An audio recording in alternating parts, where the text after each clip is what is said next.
And I want to invite Sarah Biller and her panel to come up at this time. And just to say a word about Sarah, she's Executive Director of Vantage Ventures and does great work, and also on the national and international scene as a fintech expert. So we're happy to have her, and certainly as someone who's a member of our planning committee. You guys ready? Ready? Good.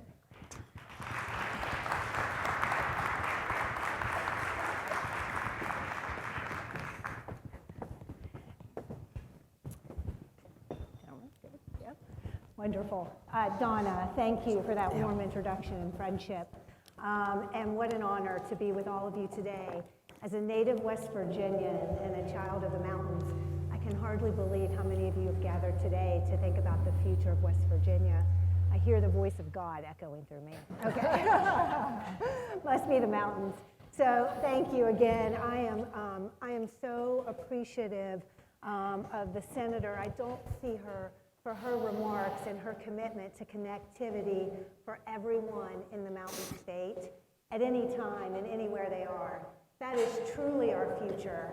And of course, for Kimberly for pointing out to us that West Virginia does lead. We oftentimes don't think of ourselves as digital leaders, but we are moving forward with determination, with pragmatism and grace. And Kimberly, thank you for helping us think about the importance of digital proofing our future and what it means to our educational system and our next generation. I can't think of a better panel, the guys, to help me think today, help us think and understand not only what it means to be a digital state, but what identity looks like in a digital world. Kimberly, you mentioned that you can go. I know you can go. She was getting ready to stand up, but you mentioned to us that the next revolution, the next real true industrial revolution is one of digital experiences and digital services. And of course, we know that there are risks and opportunities when you open up the aperture of commerce, of education, of even our most sensitive personal data into a digital world. What we'd like to do today is we're going to spend about 40 minutes in conversation with one another about the definition of digital identity, its opportunities and risks as our panelists see it, and then we'll transition into thinking about the future. And they've graciously agreed to take a few questions. And so what I'd like to do is let them have an opportunity to self-introduce. Thank you, guys. And then we'll go into some Q&A. But may I start with you, Zach? Good morning, and it's great to see everyone. It's great to be in the Mountain State. Sarah, thank you for the opportunity. Everyone, we will try to be fast, as I know we're just before lunch, so always an interesting position to be in. So I'm Zach Beecher. I lead growth and partnerships at an organization called America's Frontier Fund. And what we are dedicated to is building an end-to-end innovation platform to rebuild a new arsenal of innovation to really make sure that the United States remains the competitive leader for technology across the world. And we think that fundamental opportunity presents itself in areas that we like to call the frontiers of technology, including digital identity, artificial intelligence, advanced manufacturing, alternative energy, all places where West Virginia is well poised to lead and to really help determine those next steps. So excited for the conversation today. All right. Good morning. My name is Brian Griffith. I'm the Deputy Assistant Director at the CJIS Division, the Criminal Justice Information Services Division. That's of the FBI, just down the road in Clarksburg.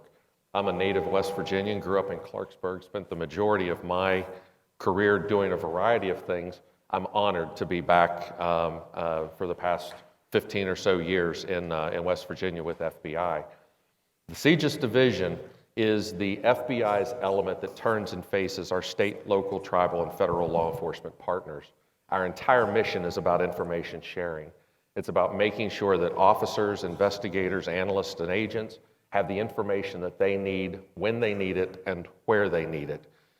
You might not know the CJIS Division. If you're from West Virginia, you know the CJIS Division. But if you're not from West Virginia, you might not know the CJIS Division. You know us through our products.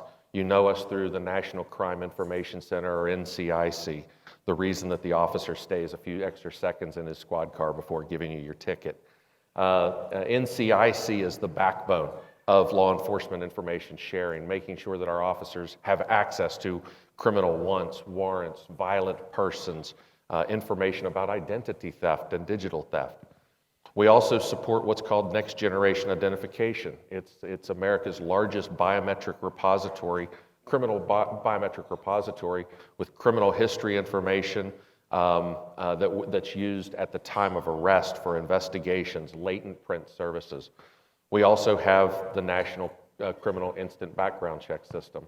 That system is NICS. Everybody knows NICS. If you've ever purchased a firearm, you've used the NICS gun background check system. We also have systems that are about broad criminal justice information sharing. The reason I do all of that is that the CJIS Division's interest in digital identity is about protecting and making sure that the information that we have for sharing is available to those who need it, but to only those who need it. And digital identity is a central feature to that. Wonderful, Brian. Scott. Yes. Oh, thank you, Sarah, for having us here. And I'll start with the important part. I'm from Doddridge County, West Virginia. Very proud to be a part of this event. Thanks for having us. I also spent some time at the FBI. I was there for 18 years, 14 years at the CJIS Division. I left and went to do what they call a joint duty assignment at the Director of National Intelligence, where I was continued to work in biometrics and identity. I worked in that most of my career. The last 3 years at the FBI was at the FBI Director's Office, spanning across both Director Mueller and Director Comey. But I left out to go to industry and joined the largest biometric identity company in the world. At that time, it was Morpho. It was later acquired, became IDEMIA, and I became the CEO of all of our national security solutions, the more sensitive government contracts in that space, and led, the construction of passports. We served the program management for the next generation identification that O'Brien just mentioned. But after a few years there, I went to Rank 1 Computing, which is where I am now. We're an artificial intelligence, computer vision company. And artificial intelligence is an area where the U.S. is just falling behind. And one of our missions at Rank 1 is to try to get the U.S. A world-class capability in this particular space, especially in the digital identity space. Josh DeFrancis here. Thank you so much for having me. Really excited to be here. I am the head of incubation and venture building at LG, and also a partner on our venture fund. My background is mostly health technology, biotech, government as well, and venture capital.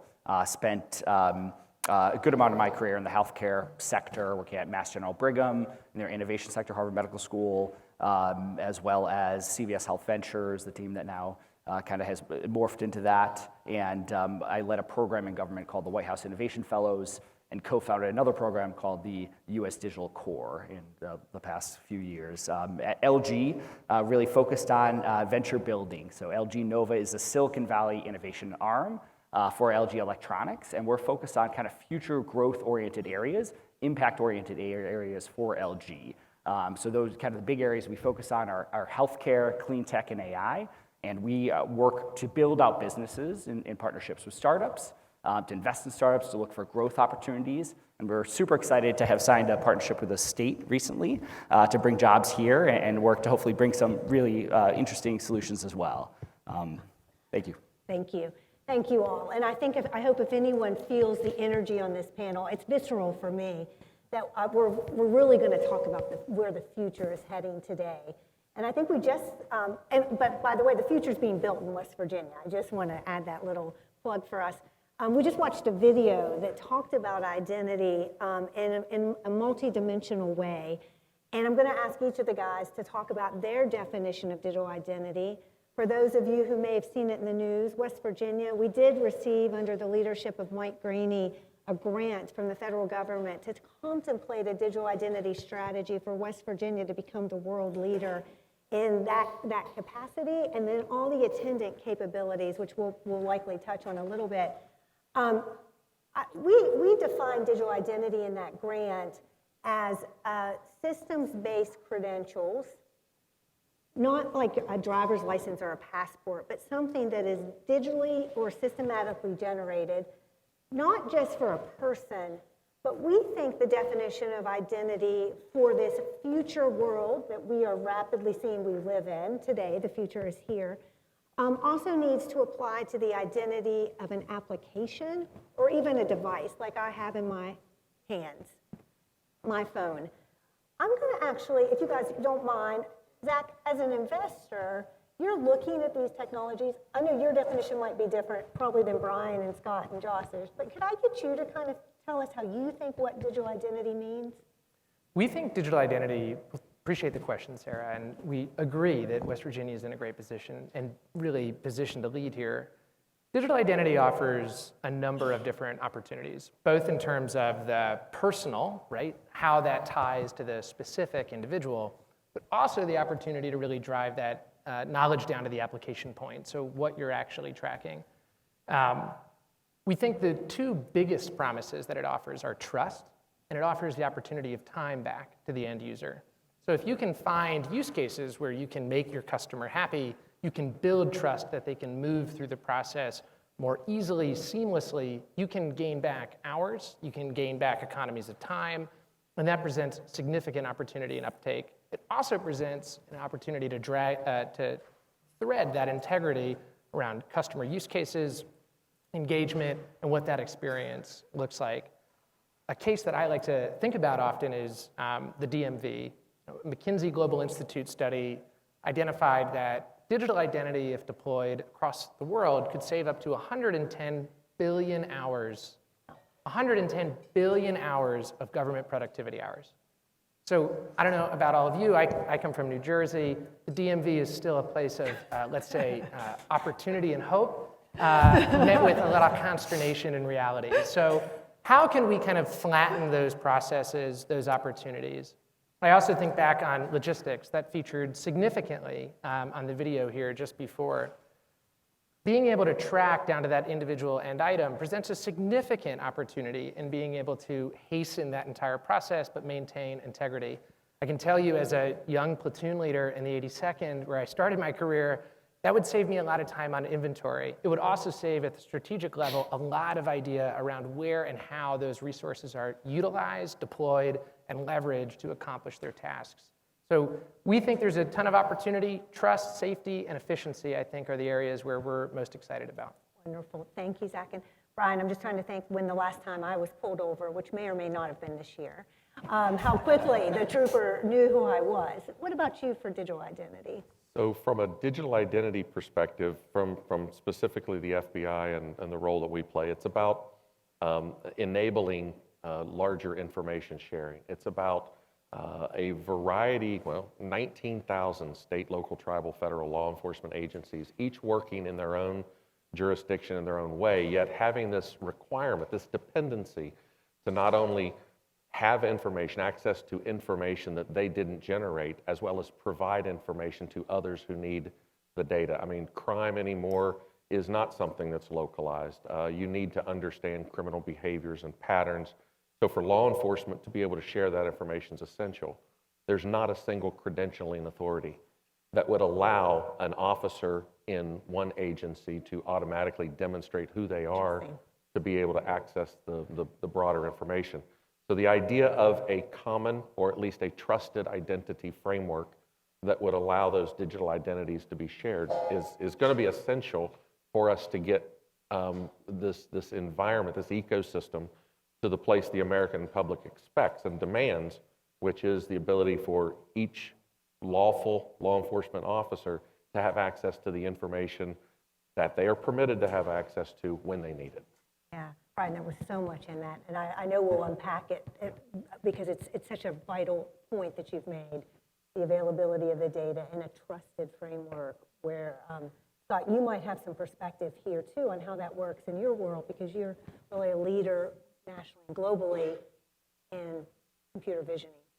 Yeah, I think you'll hear trust over and over and over. I think it's just one of the most important themes. And you know, when you establish a digital identity, whether that be for a person or a thing or whatever that might be, then there's a lot that goes into that because then that entity can take on a life of its own, whether that's to get benefits, whether that's to provision something.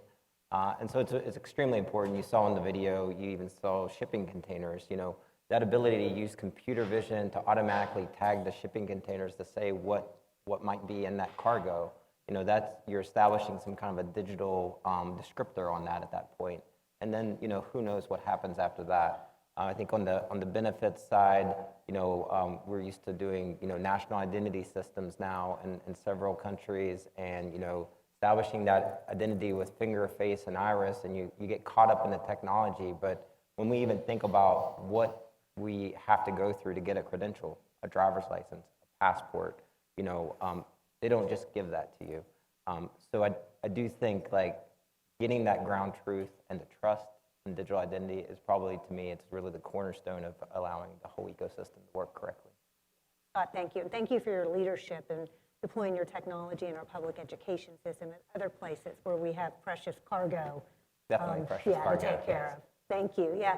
Josh, I had a wonderful day with you yesterday in your leadership on the delivery of healthcare digitally. And I wonder if you might give us a little bit of your thinking on digital identity. Yeah, you see a lot of definitions around credentialing, which is obviously very important. But I think beyond that, it's also the collection of information about a person available digitally. And you think about in the healthcare context, which I spend a lot of time on, digital identity, that health information is part of your digital identity, and may, with advances in science, become even more of a part. If you think about genetic information, other types of information, there's a lot of exciting opportunities if we can make progress in the digital identity space. And thanks for some of these folks for what you do within healthcare. And I'm going to talk about that more later, but there's a future, and some folks in some countries like Estonia and others are trying to realize that future in the healthcare kind of digital identity space. And so I'm really excited about what it unlocks. Yeah, and Josh, I'm so excited that you brought up opportunity, because that's where we're going to transition next. And Zach, you shared a quote, a stat from McKinsey. I'm going to share another one back with the audience, and that is that McKinsey estimates that 3.5 billion people today have some form of identity, some form of credentialing, but it cannot be used in a digital space. And Donna, you mentioned my work in fintech as an example. That work is driven really towards applying technology so everyone has access to our financial services in a compliant way. It's so critically important, but identity stands in our way. And I want to talk a little bit about the opportunities and perhaps the risk with each of you as you see it when we move forward in the United States with some form of digital identity that is more robust and expansive. But Zach, you want to kick us off a little? I know that's a question you might turn slightly, but what's your opportunity? Well, I think there's two opportunities, and I think we read the same study, because there were some really terrific, we're glad to back it out at the end of the panel here, but that study went on to say that about 2 billion people globally don't have access to financial systems, right? So imagine the credit, the opportunity, the spend that those individuals have to make, and the obstacles that stand in their way. So if you can lessen the burden and the barriers to entry for those individuals, whether it be healthcare, whether it be financial services, there's an opportunity to bring that capital into the system, help lift their tide, and provide them opportunities for that access and to build a future. So significant market opportunity there in just building your base customer line. The second opportunity is also, frankly, in how global of an opportunity this is. So when you think about 3.5 billion people, how do you actually quantify that? And what does the problem look like, both localized within the United States, but also across the entire global market?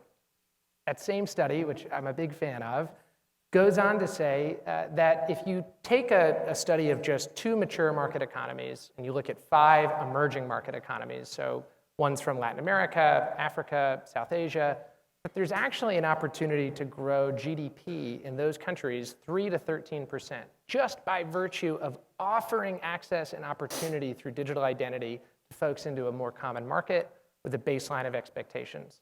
That provides 2 opportunities for a state like West Virginia if you're able to lead in those areas. First, you can help be the national standard bearer. Second, you also are immediately a global leader. By helping paint towards opportunities within those global markets, you can be at that global leadership stage, help set the agenda, and help actually set the way that those markets best operate and best deliver to their end customers, their end users, and their citizens. And that'll be based off of trust. So we'll come back to that. Our other panelists are much better positioned to speak on that. But For us, the global market opportunity and the access to those untouched customers who need those services are vital to advancing common cause. Beautifully said, Zach. Brian, may I?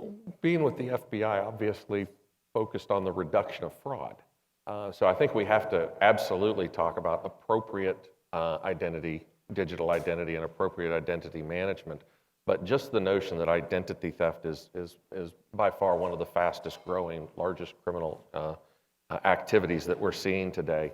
So it has to be, if we are implementing digital identities, the opportunity, one, to reduce fraud, reduce the opportunity for those to be victimized, but also to create the structures in place such that we can dismantle, identify and dismantle criminal enterprises.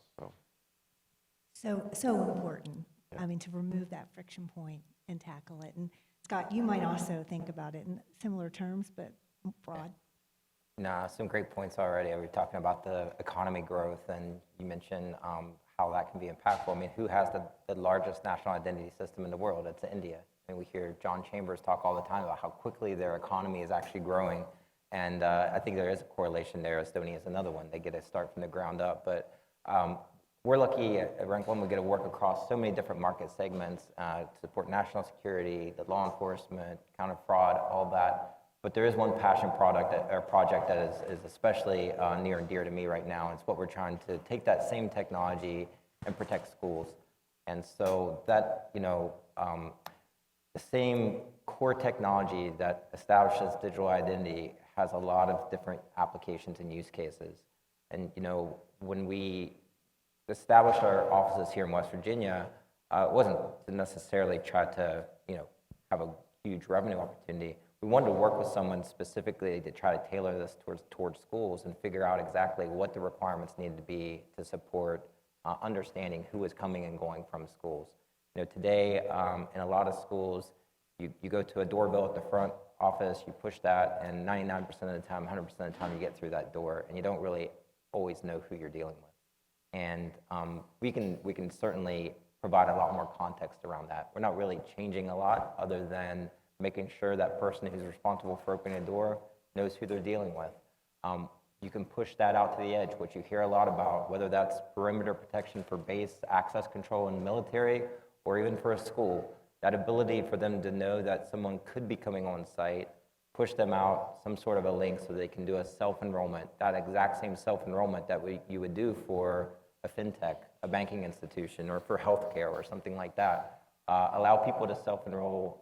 You already know why they're coming to school at that point, and at that point, you can give them a really frictionless and pleasant experience when they come to school. At the same time, we also know that there's a lot of bad people that could potentially cause some harm. So we recently added sex offender registry lookout, just so that there's understanding of who's on premises at the school, and you could get those kind of alerts to the right people, so they could, have a high level of preparedness in that particular. Scott, thank you. You mentioned sorry if I'm yelling now. You mentioned the magic word, frictionless, in many ways here, right? You mentioned the DMV. I'm happy to say West Virginia is starting to digitize its licenses. And so again, this leadership opportunity in a digital framework, and I think that's important. And Josh, for your work, perhaps identity takes on a whole new meaning in the digital space. Yeah, the opportunity is really exciting. I mean, for the past, let's say, 15 years since the emergence of digital health, there's been a vision of empowering a patient to own their health record and take it with them. No one's been able to bring that to fruition. Google tried, they couldn't do it. It's a very hard problem, but I believe that advances in digital identity can potentially unlock that. And that would be transformational in healthcare. Imagine a situation where every time you go to the doctor, you share your information, they have all your information from every hospital, every doctor you've ever been to, your pharmaceutical, your pharmacy information. There's significant opportunities to create a better and more seamless patient experience, to enable doctors to deliver better care. Lots of opportunities in the insurance and billing to streamline things in hospitals, which will bring down costs, to make authorizations easier if you can kind of capture that information. There's a lot of information we collect on ourselves that isn't captured, and so that would unlock research, that would unlock medical advances. So I think there's so much potential, and it's really exciting, and the hope is that with some of these advances, we can eventually get there. It'll take a while, but I think we're moving in the right direction. Josh, thank you for that kind of layup transition, because I think we should talk about the risk here. You all have repeatedly mentioned trust as a potential risk, particularly in the U.S. population, to a national digital identity capability. Certainly the technologies, we're not certain, I think, as an audience, where we might be in the availability of them to do these things. Data collection and storage, Brian, you mentioned that there's bifurcation in our agencies. No one agency has the complete data set. Such an important moment for us.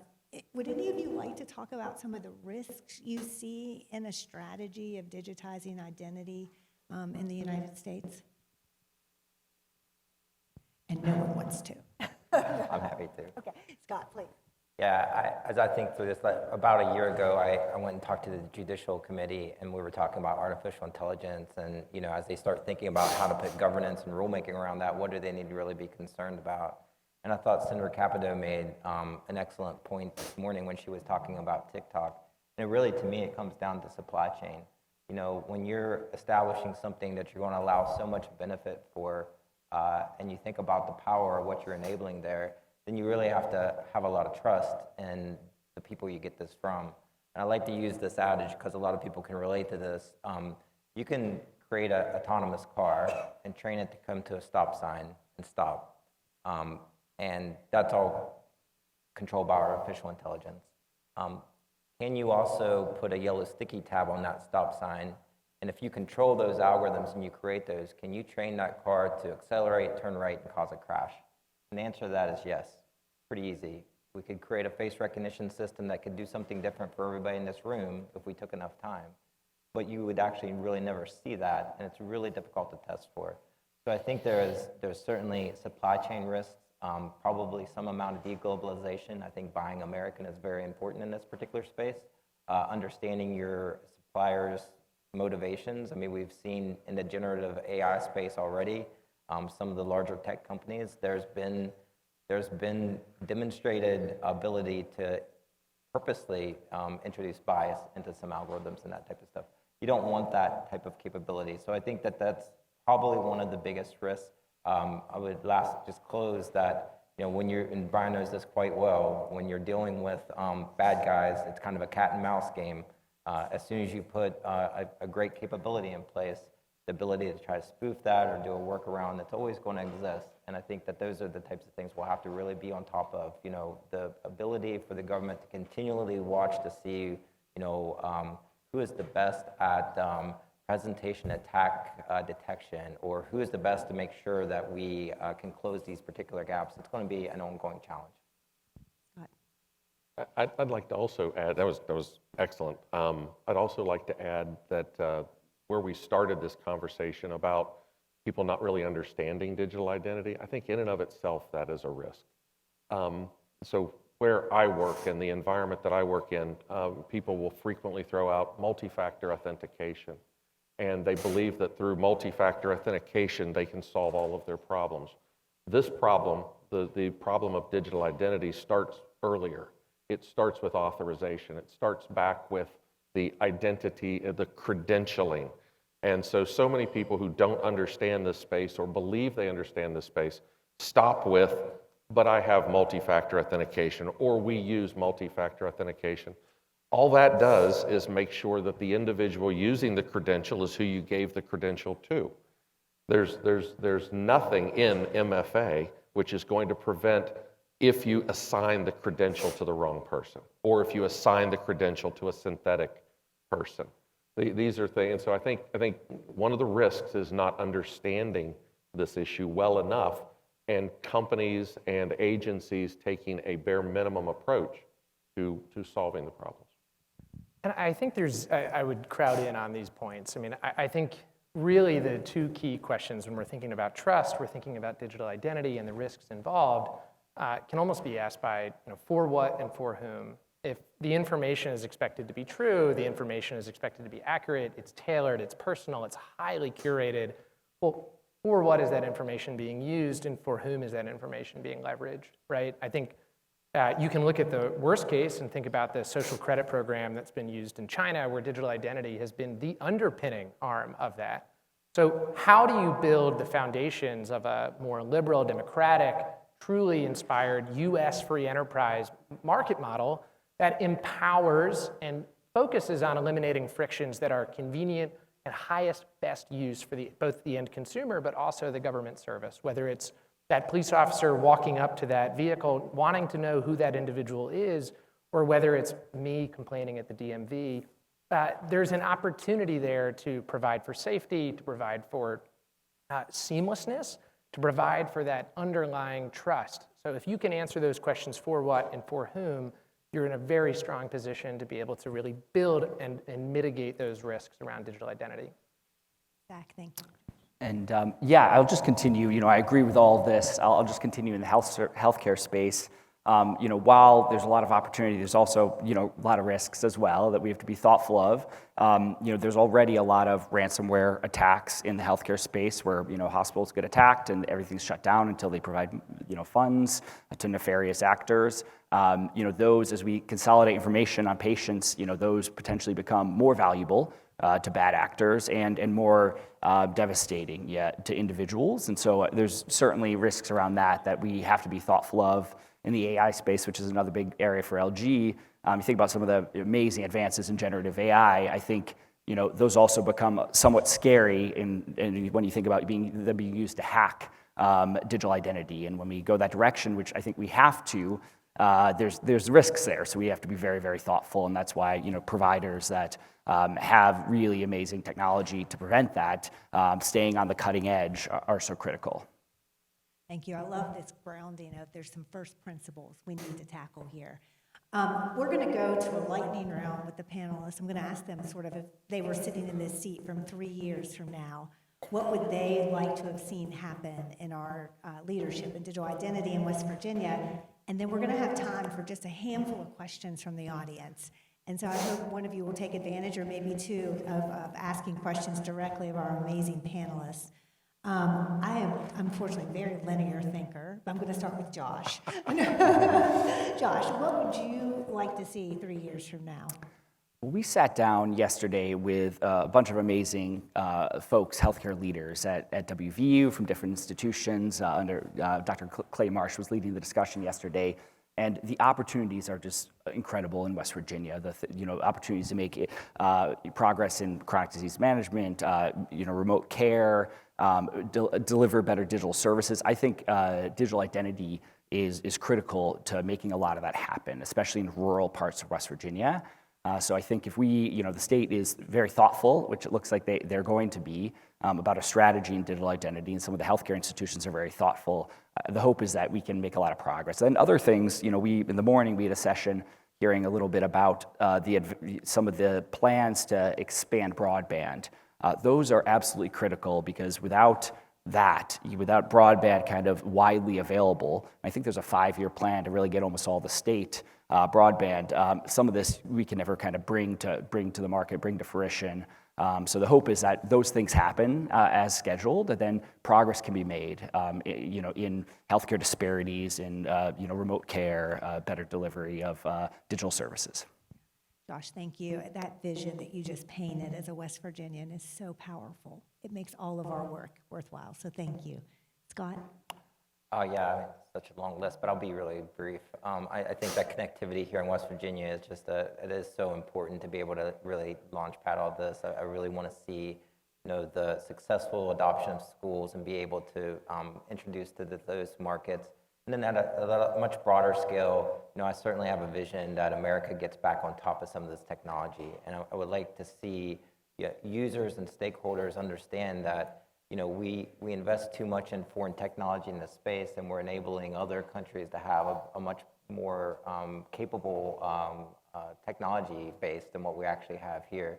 And so those institutions that really want to reinvest in your community, I think, are the ones that you should really consider trying to lead with as you try to establish your digital identity ecosystem. Scott, thank you. And for those of you who don't know, Scott has a team of extraordinarily talented people in West Virginia. We see them every day in our office, working on behalf of our future. And Brian, may I offer to you? I think a more mature network of trusted identity providers coming together that are focused on best practices around identity assurance and developing not only the capability to hold digital identities, be that companies, states, agencies. I mean, you can have a variety of those identity providers. The video said corporate digital identity, but the idea that each of those are in a trusted environment and that they are applying best practices. One of those being the ability to share identity fraud information among them, which is central to protecting the American people. Brian, thank you. Your leadership at CGIS is what enabled us really to be a participant in this grant and win it. And so we appreciate you in that call to action that we need more participants. We'll do it here in West Virginia. Okay, yes. Okay, yes, yes. I think as you look 3 years into the future, focus really matters. And knowing where you have a right to compete and ultimately a right to win. And so when you think about the top industries in West Virginia that apply to the broader country, what are the ways in which you can lean into those in order to jumpstart an entrepreneurial ecosystem here? How do you drive that dandelion effect, right? Where you can kick the flywheel in order to really generate extraordinary businesses and to create West Virginia as that center of gravity. You've already begun to lay the bases. I think when you look at healthcare, when you look at manufacturing, when you look at government services, all areas where West Virginia is already beginning to apply digital identity.